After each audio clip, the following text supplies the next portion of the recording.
আবারও চলে আসছি একটি নতুন রেসিপি নিয়ে। এটা হচ্ছে চাপা শুটকি ভুনা বা চাপা শুটকির আচার বা চাটনি, যে যেভাবে বলে। যাই হোক, পেঁয়াজ রসুন আমি ধুয়ে নিয়েছি, সেগুলো এখন ব্লান্ড করে নিব। পেঁয়াজ রসুন ব্লান্ড করার পর আমি সিদ্ধ করা শুকনা মরিচটাও ব্লান্ড করে নিব। সিদ্ধ করা শুকনা মরিচ ব্লান্ড করার পরে এক পর্যায়ে আমি শুটকিগুলো ব্লান্ড করে নিব। তো শুটকিগুলো ব্লান্ড করার সব কিছু হয়ে গেছে। এই পর্যায়ে আমার একটু স্ক্রিপ হয়ে গেছে।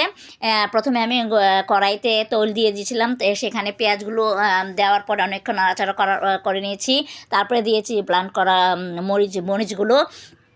এখন আমি দিয়ে দিব স্বাদ মতো লবণ দেওয়ার পর দিয়ে দিব ব্লান্ড করা শুটকিগুলো। নাড়াচাড়া করতে থাকবো যাতে নিচে এগুলি তলানিতে না লাগে। তলানিতে লেগে গেলে এটা শুটকির পুরা গন্ধটা খাওয়ার সময় তেমন ভালো লাগে না।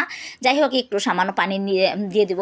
পানি দেওয়ার পর এটা সুন্দর করে নাড়াচাড়া করতে থাকবো করার পরে এক পর্যায়ে যখন মনে করব যে তৈলটা মশলাগুলি ভাজা হয়ে গেছে এবং তৈলটা উপরে চলে আসছে, তখন আমি এটাকে নামিয়ে নিব।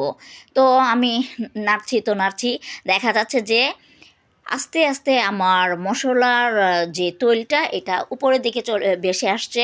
তো এই পর্যায়ে দেখা যাচ্ছে হ্যাঁ, আমার এটা হয়ে গেছে। তো আমি এটাকে নামিয়ে ঠান্ডা করে বয়মে সংরক্ষণ করে রাখবো। এটা আমি 1 থেকে 2 মাস সংরক্ষণ করে খেয়ে